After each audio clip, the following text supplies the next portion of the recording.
ভবিষ্যৎ প্রজন্মকে গীতা জ্ঞানে উদ্বুদ্ধ করতে শ্রীমদ্ভগবদ গীতার প্রথম অধ্যায় বিষাদ যোগ। আপনার বাড়ির ছোট সদস্যকে গল্প আকারে শোনান। প্রথম অধ্যায় অর্জুনের দুঃখ। অনেক বছর ধরে দুই ভাইয়ের পরিবার কৌরব ও পাণ্ডব একে অপরের সঙ্গে ঝগড়া করছিল। শেষ পর্যন্ত তারা যুদ্ধ করতে প্রস্তুত হলো।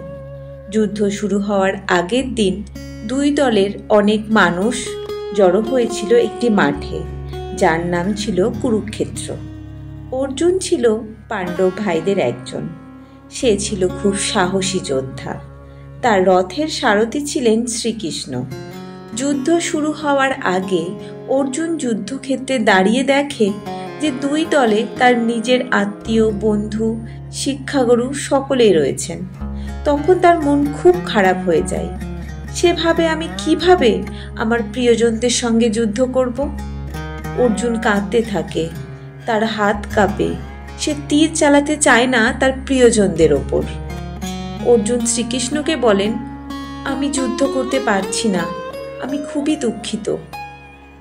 এর থেকে যা শিক্ষা পাওয়া যায়, কখনো কখনো আমরা ভয় পাই বা দুঃখ পাই, তখন আমাদের একজন বুদ্ধিমান বন্ধুর পরামর্শের প্রয়োজন হয়।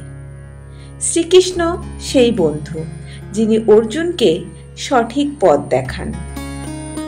ছোটরা শ্রীমদ্ভগবদ গীতার কঠিন শ্লোক পাঠ করতে পারে না এবং তাদের দার্শনিক ব্যাখ্যাও বুঝতে পারে না।